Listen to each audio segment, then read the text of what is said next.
Kita lanjut bahas spoiler BTT episode 216. Oke lah, nggak usah banyak mang ming. Kita langsung masuk aja ke pembahasan.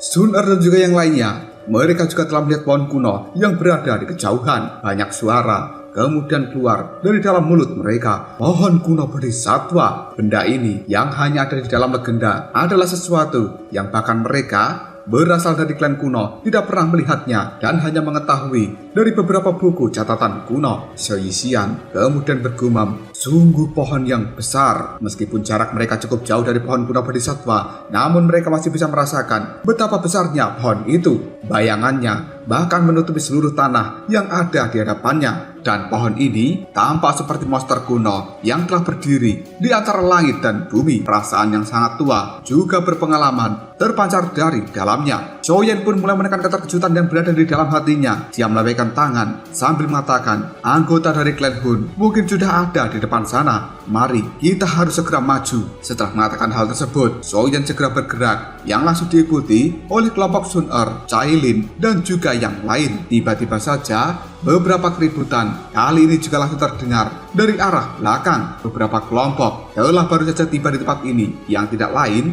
mereka orang-orang dari suku Phoenix Iblis Surgawi dan juga para ahli yang lainnya dalam kondisi yang masih terhuyung. Ketika mereka baru saja mendarat, tiba-tiba saja mereka langsung mengatakan, lihatlah, itu pohon kuno bodhisattva. Jiu Feng lalu berteriak, ayo bergerak, ikuti kelompok Xiao. Semua para ahli dari suku Phoenix Iblis Surgawi hanya bisa menganggukkan kepala mereka, kemudian kembali melakukan pergerakan untuk mengejar kelompok Xiao yang ada di depan sana. Melihat kemunculan orang-orang dari suku Phoenix Iblis Surgawi yang telah mengejar kelompoknya, Xiao hanya bisa melirik ke arah belakang sambil mengatakan, orang-orang yang menyebalkan itu sebenarnya baru saja tiba. Xiao tidak mengurangi kecepatan dan dia terus terfokus melihat pada pohon kuno bodhisattva yang kali ini telah tampak lebih membesar. Ketika jarak mereka semakin dekat, ketakutan dan juga rasa hormat yang samar telah muncul di dalam hati Xiao. Tidak ada satupun orang yang bisa merasa tenang di hadapan makhluk surgawi seperti pohon purba bodhisattva. Jarak puluhan ribu kaki telah ditempuh oleh kelompok Xiao hanya dalam waktu beberapa menit, dan kali ini mereka telah berada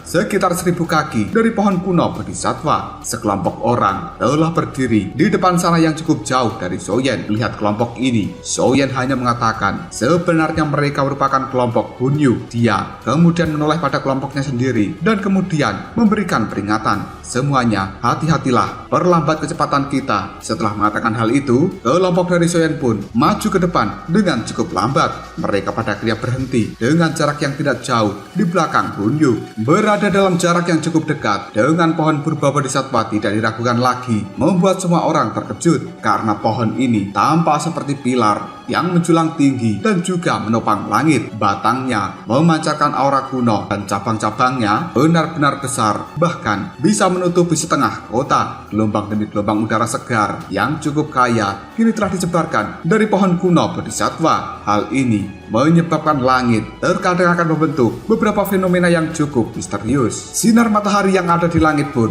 kini telah turun dan menyinari pohon kuno bodhisattva. Kekuatan hidup yang cukup kuat tersebar dari dalamnya yang membuat kelompok dari Xiao kali ini cukup terkejut. Tatapan mata Xiao dengan tajam melihat pada pohon kuno bodhisattva. Udara yang disebarkannya tampak cukup jernih, namun Xiao samar-samar bisa merasakan sebuah kegelisahan di dalam hatinya tanpa alasan. Kegelisahan ini berasal dari jiwa Xiao.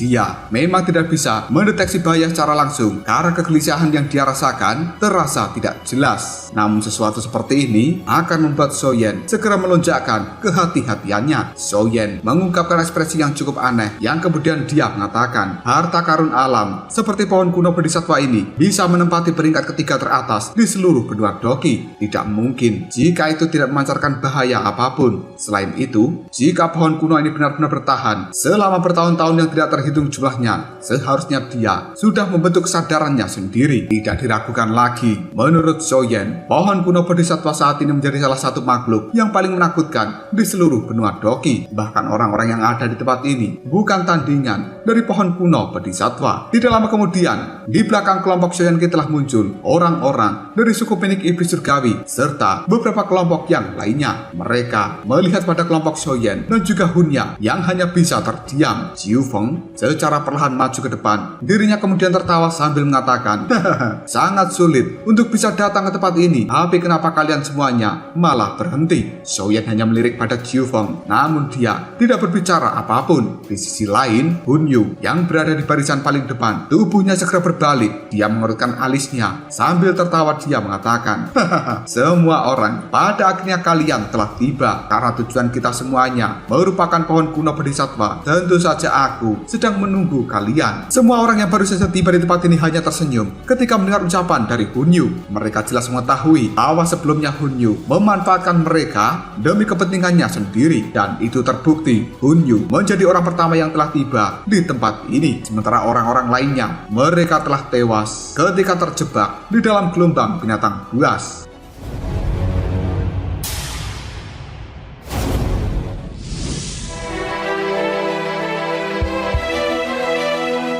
Hunyu hanya acuh tidak acuh ketika melihat senyuman dari banyak orang yang telah mengetahui niat busuknya. Selanjutnya, sambil menunjuk pada pohon purba bodhisattva yang ada di depan sana, Hunyu pun mengatakan, benda itu merupakan tujuan kita semuanya. Meskipun kita telah berhasil menembus gelombang binatang buas, namun hal yang paling sulit untuk dihadapi merupakan pohon purba bodhisattva. Hati banyak orang langsung bergetar ketika mereka mendengar ucapan dari Hunyu. Kemudian, raut wajah mereka kali ini telah berubah dengan penuh keterkejutan. Melihat hal itu, Hunyu segera tertawa lalu dia mengatakan, ada sebuah catatan pada buku di dalam klan Hun kami yang mengatakan bahwa salah seorang leluhur dari klan Hun kita pernah datang ke pohon kuno bodhisattva ini, namun kontak dengannya pada akhirnya hilang dan juga terputus. Pada saat itu, para ahli dari klan Hun telah menerima berita ini. Dia dan juga pohon kuno bodhisattva telah benar-benar menghilang dari dunia. Meskipun aku tidak tahu sebenarnya apa yang telah terjadi pada leluhurku, kemungkinan besar dia telah meninggal karena pohon kuno bodhisattva ini. Selain itu, kekuatan dari leluhurku yang telah menghilang, dia berada di tahap Banseng. Ekspresi banyak orang kali ini telah berubah, yang kemudian secara serempak mereka mengatakan, seorang Banseng. Bahkan raut wajah Shoyen juga telah berubah menjadi cukup jelek. Bahkan para ahli yang berada di tahap Banseng, mereka menghilang tanpa jejak karena memburu pohon purba bodhisattva. Hunyu kemudian mulai menjelaskan kembali, oleh karena itu, setiap orang tidak boleh meremehkan pohon purba bodhisattva ini. Hal yang paling berbahaya selama perjalanan ini adalah pohon itu sendiri. Gu Qingyang hanya melirik pada Hunyu, yang kemudian dia berkomentar, alasan kau menunggu kita semuanya berada di tempat ini adalah karena kau tidak ingin pergi sendirian ke tempat itu, bukan? Mendengar ucapan dari Gu Qingyang, Hunyu hanya bisa tersenyum dan tidak menyangkal kata-kata itu. Selanjutnya, dia pun memutar tubuhnya dan juga melihat ada pohon kuno bodhisattva. Lalu tubuh Hunyu secara perlahan maju mendekati pohon kuno bodhisattva. Bagaimanapun juga, orang-orang yang ada di tempat ini memang datang untuk pohon kuno bodhisattva. Melihat Hunyu telah maju, banyak orang kini langsung mengikuti. Sementara Shoyen memberikan peringatan pada kelompoknya untuk berhati-hati. Hal itu membuat kelompok Shoyen segera menganggukkan kepalanya. Segera setelah itu mereka pun mengikuti Shoyen untuk secara perlahan mendekati pohon kuno bodhisattva, sambil secara perlahan mengedarkan doki dari dalam tubuh masing-masing. Jiu Feng dan juga beberapa kelompok lain yang berada di belakang Shoyen, mereka ragu-ragu sejenak sebelum pada akhirnya juga melakukan pergerakan. Tiba-tiba saja Xinglin yang berada di samping dari Shoyen, raut wajahnya telah berubah menjadi cukup muram ketika mereka semuanya berjalan mendekati pohon kuno bodhisattva. Xinglin kemudian mengatakan, Tuan Muda Shoyen, ada yang tidak beres dengan pohon kuno bodhisattva ini. Udara yang dia pancarkan cukup jernih, dan itu memang tampaknya dipenuhi dengan kehidupan, namun sebenarnya menyembunyikan racun yang cukup gelap dan juga dingin. Aku bisa merasakan bahwa udara itu memiliki banyak emosi negatif yang mirip dengan manusia. Mendengar ucapan dari Xinglin, langkah kaki dari Shoyen pun langsung berhenti. Tatapan matanya kini telah menyipit karena secara alami Shoyen tidak bisa merasakan emosi negatif seperti itu. Namun Xinglin, dia adalah orang yang berbeda. Dirinya memiliki mata giok 3 bunga ular hijau. Oleh karena itu, Zhou Yan tidak meragukan apa yang dikatakan oleh Xinglin, dan kemungkinan perasaan tidak nyaman di dalam hati Zhou Yan memang berasal dari racun gelap yang disebarkan dengan bentuk udara yang jernih. Ketika kelompok dari Zhou Yan telah berhenti dan juga berhati-hati, pada saat ini kelompok dari Hun Yu yang ada di depan sana juga berhenti. Mereka berdiri dengan cukup dekat dari pohon purba bodhisattva. Hanya setelah dalam jarak sedekat ini, Zhou Yan bisa merasakan sebuah hawa dingin yang tidak jelas perlahan meresap ke dalam tulang mereka. Zhou Yan mengangkat kepalanya dan tatapan matanya kini terus terfokus pada pohon purba bodhisattva yang benar-benar besar. Cabang-cabang pohon ini berukuran 1000 kaki. Lalu ada cahaya yang cukup terang di dekat pusat dari pohon itu. Cahaya ini tampak seperti jantung energi yang besarnya 10 kaki. Hal itu berdetak dengan cukup kuat. Tatapan mata banyak orang yang melihat pada cahaya yang berdetak. Mereka langsung mengatakan sebenarnya itu merupakan hati bodhisattva. Keributan pun langsung muncul ketika banyak orang mendengar tentang hati bodhisattva. Selanjutnya, pohon kuno bodhisattva langsung bergerak setelah mendengar keributan ini, yang kemudian ada suara benturan yang cukup keras di tanah. Semua orang bisa menyaksikan cabang-cabang pohon dari pohon kuno bodhisattva ini telah bersatu, yang kemudian hal itu pun langsung terbelah. Selanjutnya, ada 5 sosok yang tanpa ekspresi secara perlahan keluar dari dalam cabang pohon yang terbelah itu. Ruang sekitar mereka mulai berfluktuasi setelah 5 sosok ini melangkah maju dan menyebarkan tekanan yang cukup menakutkan. Wajah dari banyak orang ini telah berubah menjadi cukup jelek ketika mereka melihat kemunculan 5 sosok dari dalam pohon purba bodhisattva. Hal ini membuat banyak orang secara spontan mengatakan 5 orang elit Banseng. Semua orang yang telah hadir di tempat ini menjadi cukup ketakutan ketika mereka melihat 5 orang elit Banseng telah dimunculkan oleh pohon kuno bodhisattva. Zhou Yan menarik napas dalam-dalam. Dia menekan keterkejutan di dalam hatinya yang kemudian melihat pada 5 sosok yang baru saja muncul. Kemudian Zhou Yan mengatakan 5 orang elit Banseng ini tidak ada kehidupan di dalamnya. Sun Er yang berada di samping Zhou Yan juga langsung mengatakan, benar, jiwa mereka juga tidak ada. Aku rasa 5 orang elit Banseng ini hanyalah boneka.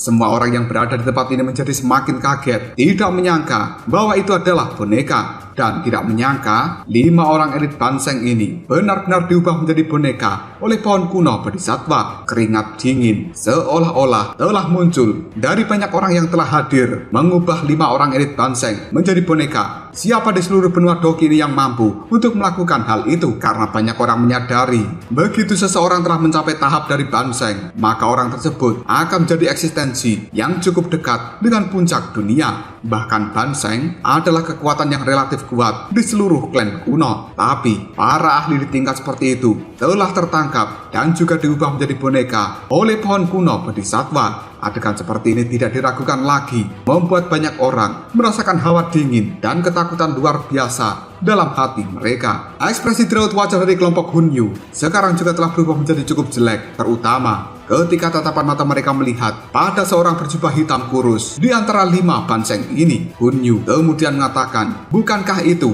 adalah leluhur Banseng kita yang telah menghilang, yang dikatakan telah lenyap bersama dengan pohon kuno bodhisattva di dalam catatan lama dari klan Hun. Wajah dari banyak orang di tempat ini sekali lagi berkedut ketika mendengar ucapan dari Hun Yu. Wajah dari Gu Qingyang ini juga telah berubah menjadi cukup muram. Lalu dia mengatakan, sekarang apa yang harus kita lakukan? 5 elit Banseng merupakan barisan yang hanya bisa digambarkan dengan sebuah kengerian. Bahkan jika semua orang bergandengan tangan di tempat ini, masih tidak memungkinkan untuk melawan 5 elit Banseng. Zhou Yan hanya mengurutkan kening dan tatapan matanya melihat pada cahaya yang dipancarkan dari pohon purba bodhisattva. Hati bodhisattva ini telah dilihat oleh Zhou Yan. Dia tidak memiliki niat untuk menyerah pada hal itu. Zhou Yan segera melihat pada kelompoknya. Kemudian dia mengatakan, seharusnya kita semuanya bisa melawan elit Banseng itu jika bergandengan tangan. Zhou Yan mengatakan hal tersebut karena dia mengetahui bahwa sebenarnya Sun Er dan juga Gu Qingyang, mereka merupakan ahli puncak di kelas Dosun. Sun Er berada di perubahan ke-8, sementara Gu Qingyang berada di perubahan ke-6. orang. Jika ditambahkan dengan Soyen yang kekuatannya sebanding dengan perubahan ketujuh serta Cailin, Xiao Yuxian, Yun Yun, Ying Cheng, Hu Hua, Hu Xing, dan juga yang lainnya, maka mereka akan mampu melawan salah satu elit Banseng. Namun di tempat ini ada 5 orang Banseng, maka dari itu mereka semuanya harus bekerja sama jika ingin berhasil mengalahkan 5 Banseng ini. Soyen merenung sejenak sebelum akhirnya dia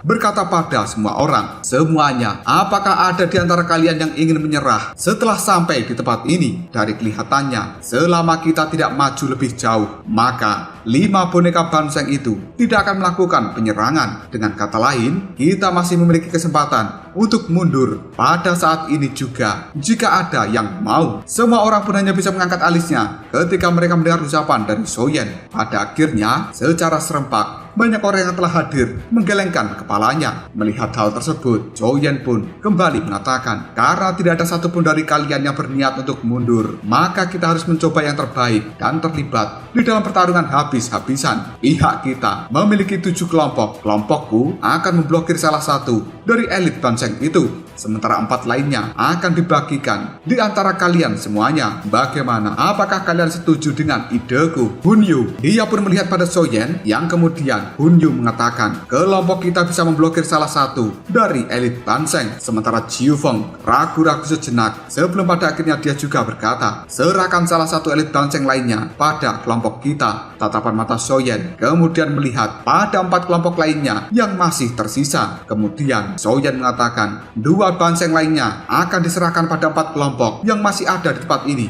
Bagaimana? Apakah kalian setuju? 4 kelompok itu pun mereka secara serempak menganggukkan kepalanya. Soyen menghela nafas dalam-dalam ketika melihat hal ini, yang kemudian raut wajahnya telah berubah menjadi cukup serius ketika Soyen mengatakan, "Karena semua orang sudah setuju dan tidak ada keberatan sama sekali, maka dari itu mari kita serang." Ini merupakan pertama kalinya kelompok Soyen akan melawan seorang elit Banseng. Meskipun kekuatan bertarung mereka tidak sebanding dengan Banseng yang masih hidup, namun pada akhirnya boneka Banseng ini tetap bisa dianggap sebagai seorang Banseng yang asli. Soyen secara perlahan mengambil 3 langkah ke depan. Doki di dalam tubuhnya sekarang langsung beredar dan memancarkan aura yang cukup ganas. Pada akhirnya, boom! Soyen pun memulai pertarungan. 5 boneka Banseng yang tadinya terdiam kali ini langsung memulai pergerakan ketika melihat Soyen menuju ke arah mereka. Salah satu elit Banseng langsung bergerak ke depan dan hal tersebut telah dengan cepat muncul di hadapan Soyen. Sosok ini melemparkan serangan telapak tangan yang cukup menakutkan dan akan menghantam Soyen dengan kecepatan kilat. Soyen menghentakkan kakinya ke tanah. Sebuah api buru-buru keluar dari dalam tanah yang kemudian bertabrakan dengan boneka Banseng itu. Namun tubuh dari boneka Banseng hanya bergetar dan telapak tangan yang ganas masih membanting ke arah Soyen tanpa perubahan apapun. Pada akhirnya, bung bung bung, lebih dari selusin doki yang cukup kuat tiba-tiba saja meluncur dari belakang Soyen dan bertabrakan dengan serangan telapak tangan Banseng. Serangan gabungan dari banyak orang kelompok Soyen kali ini benar-benar menahan satu serangan dari telapak tangan boneka Banseng. Kelompok dari Hunyu juga langsung melakukan pergerakan dan mereka menuju pada salah satu boneka Banseng yang merupakan leluhur dari klan Hun.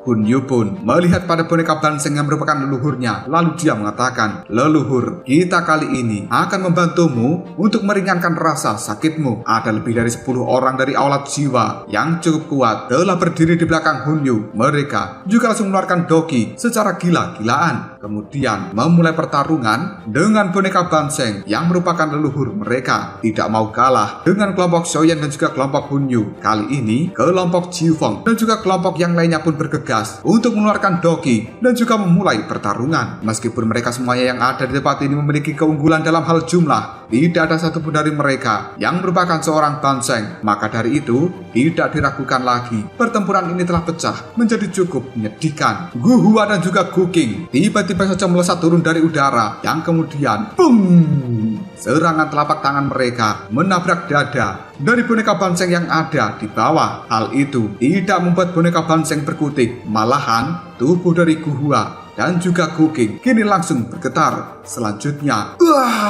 mereka berdua pun terlempar dengan jarak yang cukup jauh. Dan hal itu langsung ditangkap oleh beberapa tetua dari sektor bunga. Xiaoyan tiba-tiba saja berteriak, "Semuanya targetkan serangan pada bagian kepala." Setelah mengatakan hal ini, Xiaoyan pun kembali mengatakan, "Tubuh kaca King Kong." Dalam sekejap, Xiaoyan telah berubah menjadi King Kong yang ukurannya 90 kaki. Ledakan oktan, sebuah tinju yang luar biasa, telah diayunkan oleh Xiaoyan untuk menghantam bagian kepala dari boneka Banseng. Pada akhirnya, tinju Xiaoyan yang memiliki kekuatan menakutkan benar-benar mengenai kepala dari boneka Banseng. Hal ini langsung membentuk sebuah retakan. Tiba-tiba saja boneka Banseng itu menggerakkan tangannya dan memberikan pukulan yang keras pada bahu Xiaoyan. Akhirnya, tubuh dari Xiaoyan dikirim terbang mundur dan sebagian bahunya kali ini bahkan terlihat penyok. Namun untungnya tubuh kaca King Kong Xiaoyan ini benar-benar kuat. Bahkan hal itu masih dilindungi oleh kain kaisar serangga dan juga armor kuno naga Phoenix. Jika tidak, kemungkinan bahu dari Xiaoyan akan langsung hancur. Xiaoyan kemudian berteriak, terus lakukan penyerangan pada kepalanya. Guking Yang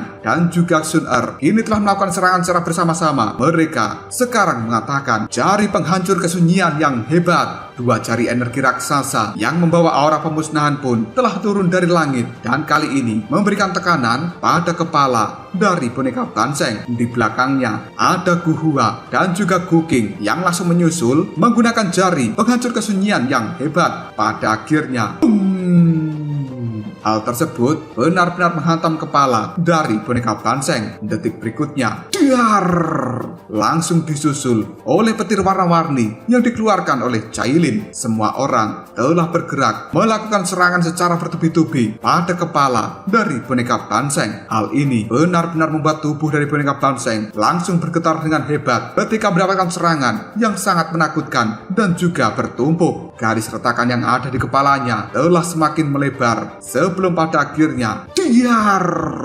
boneka Banseng itu kepalanya kini telah hancur. Sebuah riak energi yang tidak biasa kini langsung keluar dari dalam tubuh boneka Banseng. Hal itu dengan cepat langsung menghilang. Dengan menghilangnya energi ini, tubuh dari boneka Banseng telah langsung menyusut dan kemudian hal itu runtuh menjadi debu yang berserakan di tanah. Cahaya keemasan langsung keluar dari dalam tubuh Xiaoyan yang kemudian tubuh kaca King Kong Xiaoyan kini langsung berubah kembali menjadi sosok Xiaoyan yang asli. Dia menyeka keringat dingin dan melirik pada kelompoknya untuk memastikan siapa saja yang terluka di dalam pertarungan ini. Yang ternyata semua orang di dalam kelompok Xiaoyan yang tidak terluka hanyalah Xiaoyan dan juga Sun Er. Lainnya, mereka mengalami beberapa luka. Bahkan orang sekuat Guking Yang juga telah terluka oleh serangan telapak tangan ketika bertarung dengan boneka Banseng. Namun untungnya, Doki dari seorang Guking Yang cukup kuat sehingga dia tidak mengalami cedera yang serius. Xiaoyan menjentikan jarinya dan mengeluarkan pil obat dari dalam cincin penyimpanan sambil mengatakan benda ini memang terlalu sulit untuk ditangani. Xiaoyan langsung membagikan pil obat pada seluruh anggota kelompoknya. Segera setelah itu, Xiaoyan kembali mengatakan, "Semuanya, tolong istirahat sebentar, sementara aku akan berjaga-jaga." Tidak ada yang keberatan dengan ucapan dari Xiaoyan, dan mereka semuanya langsung menelan pil pemberian dari Xiaoyan dengan cepat, mengambil posisi duduk untuk memulihkan kekuatan. Bagaimanapun juga, di tempat yang cukup berbahaya ini, Doki mereka harus tetap berada di puncaknya. Jika tidak, dan sampai bertemu dengan kejadian yang tidak biasa, maka mereka kemungkinan akan terluka. Sun Er segera berjalan ke sisi dari Xiaoyan yang kemudian dia mengatakan, "Kakak Xiaoyan, apakah kita perlu campur tangan untuk membantu kelompok yang lainnya? Karena medan pertempuran lainnya saat ini tidak berjalan dengan lancar." Bahkan orang dari Aulat Jiwa yang merupakan kelompok dari Hunyu, mereka terlihat cukup kesulitan melawan boneka dari leluhur Banseng mereka. Xiaoyan hanya melihat pada kelompok Hunyu dan dia yakin jika mereka pasti akan bisa mengalahkan boneka tersebut. Selanjutnya, tatapan mata Xiaoyan melihat pada kelompok dari suku Pinik Iblis Surgawi. Mereka telah menderita beberapa luka dan juga kematian. Selanjutnya, mata Xiaoyan melihat pada 4 kelompok yang tersisa. Mereka merupakan orang-orang dengan korban yang paling banyak.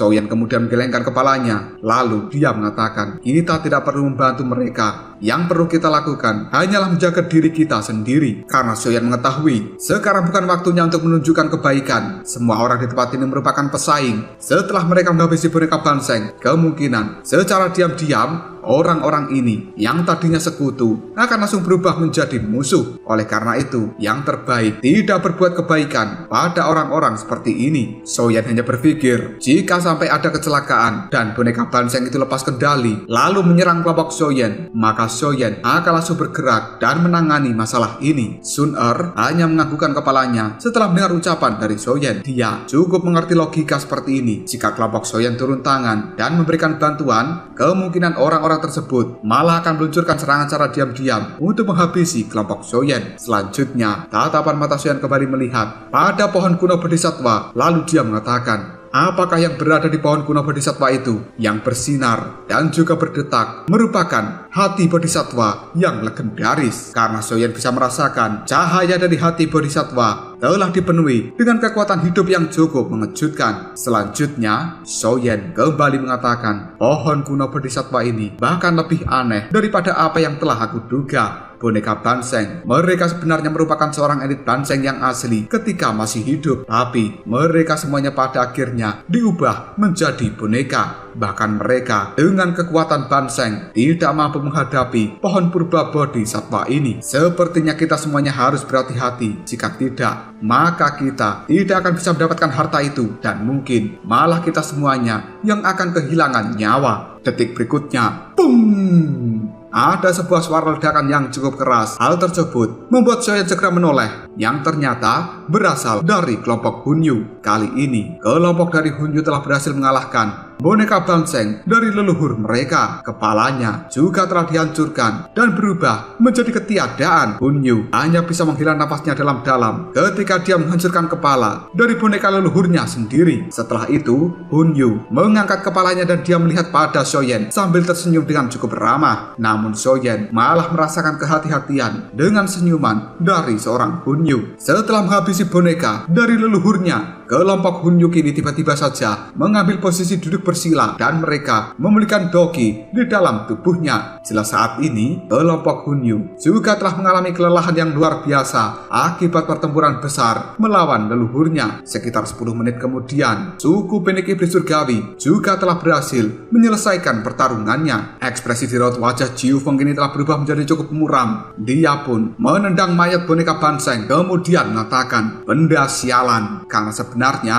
untuk bisa mengalahkan satu boneka Banseng ini, kelompok dari Jiu Feng telah kehilangan 3 tetua dari suku Benik Iblis Surgawi yang kuat. Harga seperti ini tidak bisa dianggap kecil. Jiu Feng hanya bisa menekan amarah di dalam hatinya. Dia sekali lagi menenangkan dirinya sendiri dan menyuruh anggota kelompoknya untuk segera duduk. Setelah itu, Jiu Feng membagikan pil obat untuk memulihkan Doki dari orang-orangnya ini. Ketika kelompok, yaitu kelompok Soyen, kelompok Hunyu, dan juga kelompok Jiu Feng telah berhasil mengalahkan boneka Banseng. Namun, tidak ada satu dari mereka yang berniat untuk membantu 2 pertempuran yang tersisa. Sebaliknya, mereka hanya mengamati dengan tatapan mata yang dingin. Detik berikutnya, ada suara teriakan yang cukup menyedihkan dan semua orang bisa melihat seorang elit Dosun, tubuhnya telah terbelah menjadi 2 oleh serangan dari boneka Banseng. Di saat yang sama, para ahli yang lainnya, mereka telah berubah menjadi cukup marah dan melepaskan kekuatan Doki secara gila-gilaan untuk menghantam kepala dari boneka Banseng. Akhirnya,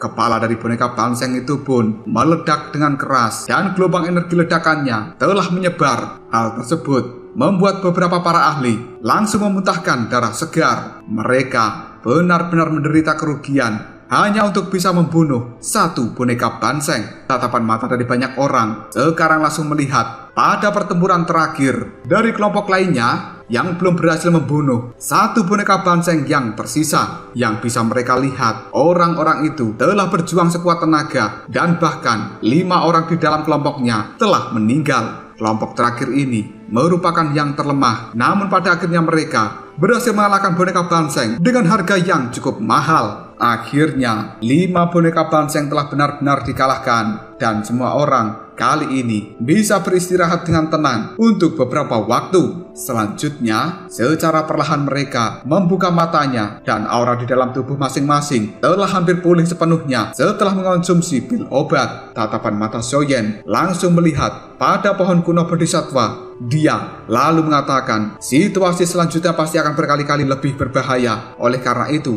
aku menyarankan pada mereka yang kekuatannya belum mencapai bintang 6 dosun untuk tetap berada di tempat ini dan jangan maju lebih jauh. Semua orang hanya bisa menganggukkan kepalanya ketika mendengar ucapan dari Xiaoyan. Beberapa tetua dari sekte bunga, mereka saling memandang dan menyadari bahwa mereka tidak cukup diberkati untuk menikmati manfaat dari pohon kuno bodhisattva. Namun, mereka masih berharap bahwa sekte mereka, yaitu sekte bunga, bisa mendapatkan sesuatu. Saat ini, para tetua itu pun mengetahui bahwa sebenarnya Yun Yun cukup kuat dan dia memiliki hubungan yang cukup dekat dengan Xiaoyan. Jika berhasil mendapatkan peluang yang luar biasa, kemungkinan Yun Yun juga akan bisa naik level.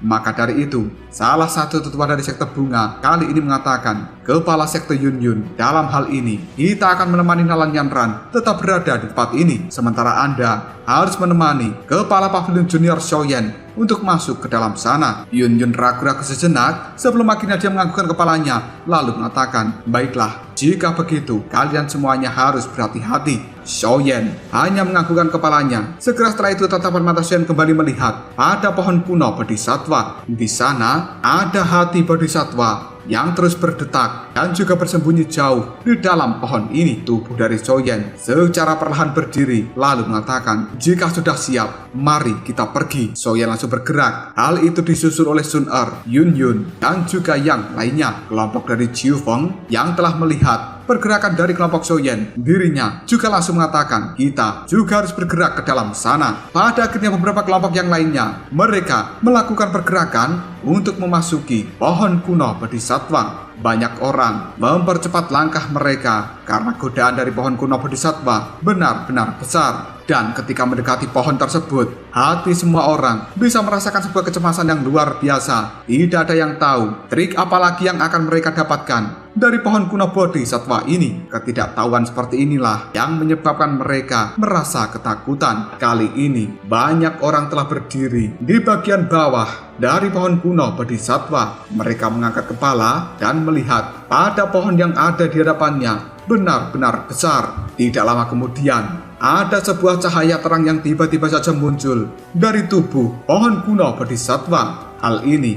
langsung menyelimuti tubuh dari banyak orang yang telah tiba di tempat ini. Adegan seperti itu membuat semuanya menjadi cukup terkejut dan baru saja mereka akan menghindar serta melepaskan Doki. Mereka bisa merasakan bahwa sebenarnya Doki di dalam tubuh seolah-olah telah menghilang. Cahaya itu pun pada akhirnya menyusut dan membuat banyak orang menjadi terkejut karena saat ini tubuh dari Xiaoyan dan juga yang lainnya, mereka telah ditarik masuk ke dalam pohon kuno bodhisattva. Pada akhirnya satu persatu kali ini telah menghilang. Raut wajah dari Nalan Yanran dan juga yang lainnya ketika melihat banyak orang termasuk Xiaoyan telah menghilang, ini telah langsung berubah menjadi pucat.